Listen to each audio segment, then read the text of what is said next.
This is now a public health emergency.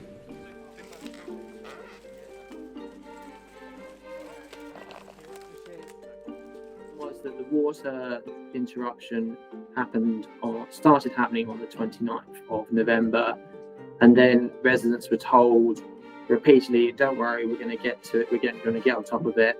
And it wasn't until the 3rd of December that the company issued a boil water notice and started restoring supply to properties. We're struggling. I'm supposed to be working. We've got no school to go to. We've now got no water. Can't do washing. We can't do cleaning. We can't flush the toilet. We just can't do anything. So around 24,000 properties in the spa town of Tunbridge Wells have been without water for between 5 and 6 days. Parents are queuing up for bottled water for their kids. Pensioners are relying on neighbours to fetch some water for them. Businesses have closed down. Schools and GPs have been forced to shut.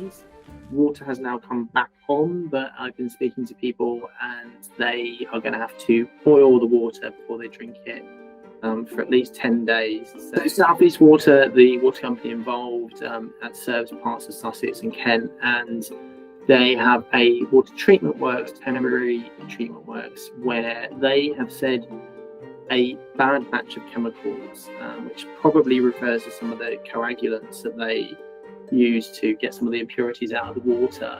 They've said that they had a bad batch of chemicals, and that is all they've said. It's been quite vague.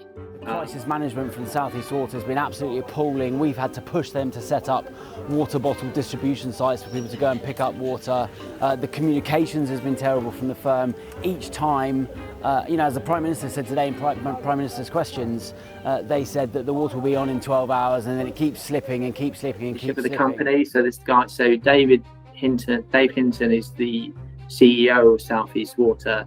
He's basically been sort of missing action throughout the whole incident. So he's been refusing to he's not been giving any TV or radio interviews or newspaper interviews.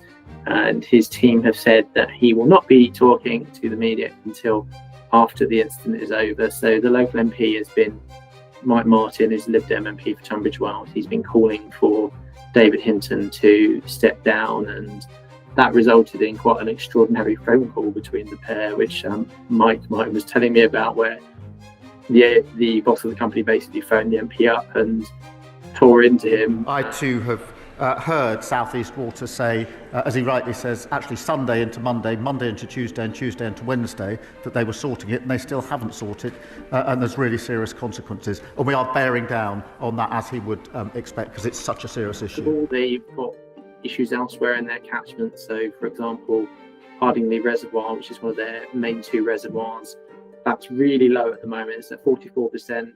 Normally it should be up to 75% full at this time of year. And that reservoir serves the town of Haywards Heath and surrounding areas, about more than 200,000 people.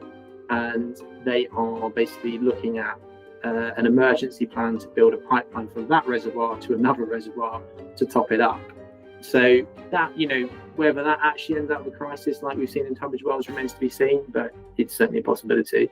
So the thing with the recent rainfall in the UK, which is, some areas have had huge amounts, more than the long-term average, like some parts of the Midlands have had more than they've had since about 1870, but it's not been evenly spread around. So the area that Ardingly is in Sussex, mid-Sussex there, although it has rained, it's not been very much, and it's certainly not been enough to replenish the reservoir. They're going to need sustained, sort of above average amounts of rainfall probably for the rest of the winter. So I think, in fairness to South East Water, although I don't hold a candle for them, that is one situation that is sort of slightly out their gift, the weather.